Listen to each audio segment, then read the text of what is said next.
Media మిత్రులకు నమస్కారం.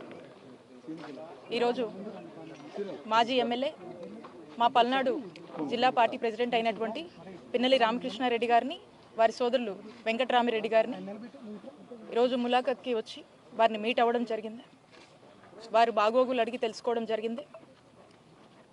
వారు లోపల ఎన్ని ఇబ్బందులు ఉన్నా కూడా ధైర్యంగా ఉన్నాను అని చెప్పడం జరిగింది. అక్రమ కేసులో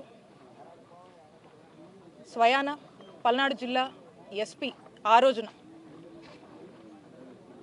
జంట హత్యలు జరిగినాయి. అది టీడీపీ వారే వాళ్ళ యొక్క ఆధిపత్య పోరు కోసం ఆ గ్రామంలో జంట హత్యలు చేసుకున్నారని చెప్పి ఎస్పీ గారు స్వయంగా ప్రకటించిన తర్వాత కూడా అక్రమ కేసు కట్టి పిన్నెల్లి సోదరులను ఏ విధంగా ఇబ్బంది పెట్టి జైలు పాలు చేశారు. ఈరోజుకి 61 రోజైంది. లోపలుంచారు ఈ అక్రమ కేసులో అరెస్ట్ చేసి. విచిత్రం ఏంటంటే పిన్నెల్లి సోదరులకు సంబంధించి బెయిల్ పిటిషన్ వేసుకోవడము, ఇటు పోలీసులు కస్టడీ పిటిషన్ వేయడం, ఇలా వరుసగా 5 సార్లు బెయిల్ని అడ్డుకునేటువంటి ప్రయత్నం మరి కూటమి ప్రభుత్వం ఎంతలా చేస్తుంది అంటే దీన్ని బట్టే మనకు అర్థమవుతా ఉంది. మాకు నమ్మకం ఉంది, పిన్నెల్లి సోదరులు ఎటువంటి తప్పు చేయలేదు. ఇది అక్రమ కేసు, కావాలనే టార్గెట్ చేసి మరి వీళ్ళను ఈ కేసులో పెట్టి ఇబ్బంది పెట్టే ప్రయత్నం చేస్తూ ఉన్నారు. భగవంతుడు ఉన్నాడు, ఖచ్చితంగా వీళ్ళు దీంట్లో క్లీన్ చీట్గా బయటకు వస్తారనే నమ్మకం మాకుంది. మనం చూస్తూ ఉన్నాము ఈ రీసెంట్ టైమ్స్లో వరుసగా ఏ విధంగా మాజీ మంత్రుల మీద రాష్ట్ర వ్యాప్తంగా కూడా దాడి చేస్తున్నారో మనం చూస్తూ ఉన్నాము. అంబటి రాంబాబు గారి మీద సుమారు 8 గంటల పాటు ఇళ్ల మీద దాడి, ఇంటిని ధ్వంసం చేయడము, ఆ తర్వాత ఆఫీస్ మీద నిప్పేయడము, కార్లు తగలబెట్టడము, ఏ విధంగా తన్ని అరెస్టు చేసి స్వయంగా ఎమ్మెల్యేనే సీన్లోకి వచ్చి, ఎమ్మెల్యే భర్త సీన్లోకి వచ్చి దాడి జరిగే కొన్ని గంటల ముందు కేంద్ర మంత్రి రాంబాబు గారికి సినిమా చూపిస్తామని మాట్లాడినటువంటి వ్యాఖ్యలు రాష్ట్రమంతా కూడా చూశారు. ఏ విధంగా దాడులు చేస్తున్నారు, అధికార పార్టీ దాడులకు ఏ విధంగా ప్రోత్సహిస్తుంది అనేటువంటి విషయాన్ని కూడా మీరు అందరూ కూడా చూశారు. అలాగే జోగి రమేష్ గారు ఆయనని వరుసబెట్టి ఇబ్బందులు పెడుతూ వచ్చారు. పెట్రోల్ బాంబుల సంస్కృతి ఎప్పుడు లేదు మన రాష్ట్రంలో, మొదటిసారి చూస్తూ ఉన్నాము. జోగి రమేష్ గారి ఇంటి మీద నిప్పేసి పెట్రోల్ బాంబులేసి ఏ విధంగా వైఎస్ఆర్ కాంగ్రెస్ పార్టీకి సంబంధించినటువంటి ఎక్స్ మినిస్టర్స్ని ఏ విధంగా ఇబ్బంది పెడుతున్నారనేది రాష్ట్రం మొత్తం కూడా చూసింది. అలాగే నా మీద వెంకటేశ్వర స్వామి గుడికి వెళ్ళి పూజలు నిర్వహించి బయటకు వస్తే నా మీద దాడి చేసేటువంటి ప్రయత్నం, కారు మీద దాడి చేసేటువంటి ప్రయత్నం, తిరిగి మళ్ళా గుడికి వచ్చినందుకు నా మీద మా కార్యకర్తల మీద కేసు కట్టారు. మేము గుడికి వెళ్ళడం చేసిన తప్ప అని అడుగుతా ఉన్నాను. గుడికి వెళ్ళకూడదా? గుడికి వెళ్తే తప్ప? మేము ఇచ్చినటువంటి కేసుని ఇప్పుడు కూడా కేసు కట్టలేదు, పట్టించుకోలేదు.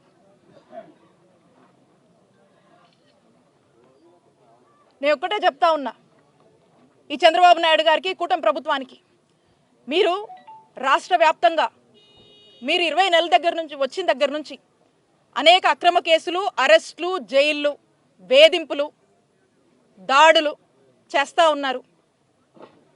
మా వైఎస్ఆర్ కాంగ్రెస్ పార్టీ బ్లడ్లోనే భయం అనేది లేదు.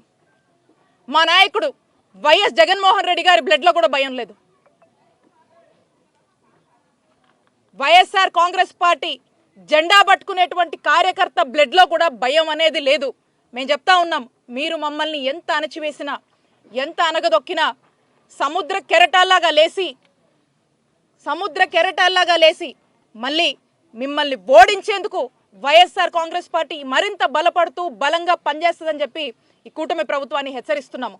మా నాయకుడు జగన్మోహన్ రెడ్డి గారిని, మా వైఎస్ఆర్ కాంగ్రెస్ పార్టీని గెలిపించుకునేందుకు, గెలిసేదాకా దెబ్బలు పడ్డా, గాయాలైనా, అవమానాలైనా, అక్రమ కేసులు పెట్టినా, జైళ్ల పాలు చేసినా ఎక్కడ కూడా ధైర్యంతో పనిచేస్తాము, ఇంకా ముందుకు సాగుతామని తెలియజేస్తున్నాను.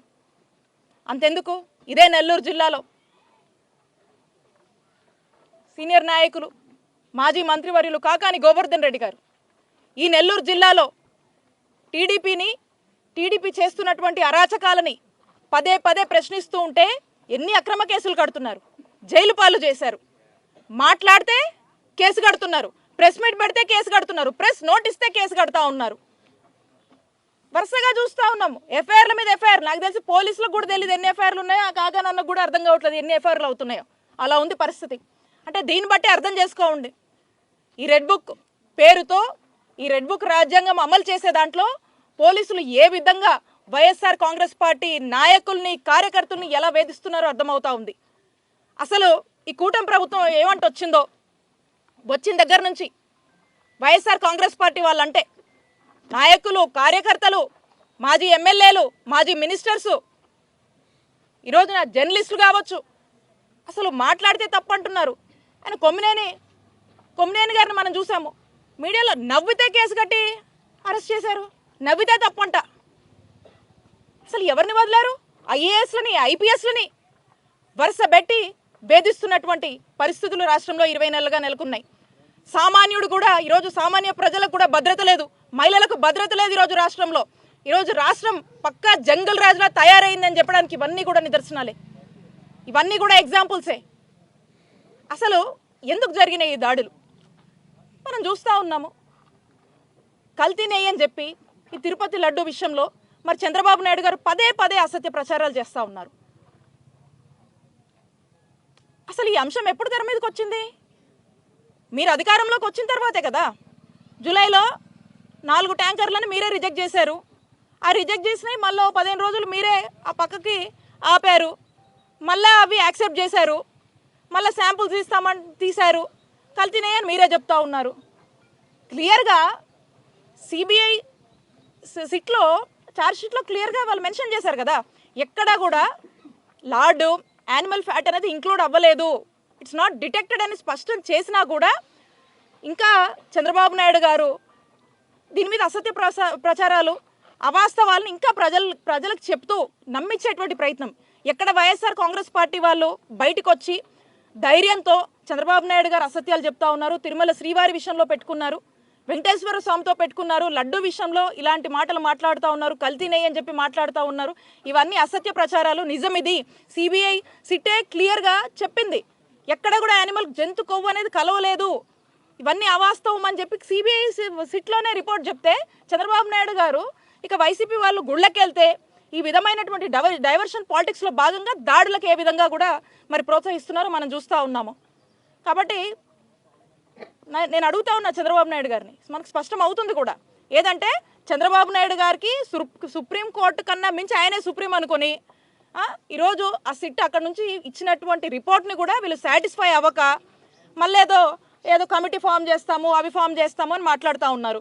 మళ్ళీ మొన్నెక్కడో మాట్లాడుతూ ఉన్నారు, ఏదో కెమికల్స్ అని మాట్లాడుతూ ఉన్నారు. ఏం మాట్లాడుతున్నారు అసలుకి? చంద్రబాబు నాయుడు గారు ఇంకా కూడా ప్రజలేం పిచ్చోళ్ళు కాదు, ఇది ప్రజలు భక్తుల యొక్క మనోభావాలకు సంబంధించినటువంటి అంశం, చాలా పవిత్రమైనటువంటి అంశం. దీన్ని తాను సొంత రాజకీయ ప్రయోజనాలకు వాడుకొని మరి ఏ విధంగా ఇప్పుడు కూడా అవాస్తవ ప్రచారాలు చేస్తూ ఉన్నారు. ఇప్పటికైనా మానుకోవాలి, ప్రజల్ని క్షమాపణ కోరాలి చంద్రబాబు నాయుడు గారు. ఇవన్నీ చూస్తూ ఉంటే చంద్రబాబు నాయుడు గారు కావాల్సింది సిబిఐ రిపోర్ట్ కాదు, సిబిఎన్ రిపోర్ట్. ఈ సిబిఎన్ రిపోర్ట్ కావాలి కాబట్టే ఏదో కమిటీలు అంటున్నాడు, ఇంకోటి అంటున్నాడు. సుప్రీంకోర్టు వేసినటువంటి కమిటీ ఇచ్చిన దాన్ని కూడా సాటిస్ఫై అవ్వకుండా ఇంకేందేందో మాట్లాడుతూ ఉన్నారు. అంటే దీన్ని బట్టి అర్థమవుతా ఉంది వీళ్ళు స్పష్టంగా మెడికల్ కాలేజ్ విషయంలో, వాటి ప్రైవేటైజేషన్ విషయంలో జనంలో డిఫేమ్ అయ్యారు. ఇప్పుడు రెండోసారి వీళ్ళు తెరకు తీసినట్టు మొదటి నుంచి కూడా డ్రైవ్ చేస్తున్నటువంటి అంశం ఈ తిరుపతి లడ్డు అంశంలో కూడా డిఫేమ్ అయ్యారు. ఇవి కప్పిపుచ్చుకోవడానికి ఇంకా ప్రజల్ని నమ్మించే ప్రయత్నం, వైఎస్ఆర్ కాంగ్రెస్ పార్టీకి ఆపాదించేటువంటి ప్రయత్నం, ప్రజల్ని ఇంకా కూడా అభూత కల్పన ఏదో మాటల్లో అసత్య ప్రచారాల్లోనే వాళ్ళ నుంచి వైఎస్ఆర్ కాంగ్రెస్ పార్టీ గురించి ఇంకోలాగా అనుకోవాలి అని చంద్రబాబు నాయుడు గారు చేస్తున్నటువంటి కుతంత్రాలుగా మనం చూడాల్సినటువంటి అవసరం ఉంది. కాబట్టి ఒకటే చెప్తా ఉన్నాము, చంద్రబాబు నాయుడు గారు ఎన్ని కుట్రలు చేసినా, ఎన్ని అవాస్తవాలు చెప్పినా, ఎన్ని అసత్యాలు చెప్పినా ఆ దేవుడు ఉన్నాడు, మాకు నమ్మకం ఉంది. ఇప్పటికే క్లియర్గా మరి సిబిఐ సిట్లో పేర్కొంది, నిజమేంటో ప్రజలందరూ కూడా చూస్తున్నారు. దీంట్లో మాకు ఎటువంటి సంబంధం లేకపోయినా కూడా ఈరోజు వైఎస్ఆర్ కాంగ్రెస్ పార్టీకి ఈ అప్రతిష్ట అనేది మూటగట్టేటువంటి ప్రయత్నం చేస్తూ ఉన్నారు. కాబట్టి ఆ దేవుడు ఉన్నాడనేటువంటి నమ్మకం ఉంది. వాస్తవాలన్నీ ప్రజలు చూస్తున్నారు. ఇప్పటికే కూడా పెద్ద ఎత్తున కూడా చంద్రబాబు నాయుడు గారు కూటమి ప్రభుత్వం మీద వ్యతిరేకత అనేది వచ్చింది. ప్రజల్ని గ్రౌండ్లోకి వచ్చి ప్రజల్ని అడిగితే చెప్తారు. కాబట్టి మేమంతా చెప్తా ఉన్నాము, వైఎస్ఆర్ కాంగ్రెస్ పార్టీ మీరు ఎన్ని ఇబ్బందులు పెట్టినా, దాడులు చేసినా, ఎంతమంది వైఎస్ఆర్ కాంగ్రెస్ పార్టీ కోసం ఈరోజు నిలబడి పనిచేసేటువంటి ప్రతి కార్యకర్తని ఈరోజు హింసిస్తున్నారు. ఇవన్నీ కూడా గుణపాఠాల్లాగా మిగలబోతున్నాయి మీకు ఫ్యూచర్లో అని తెలియజేసుకుంటున్నాం.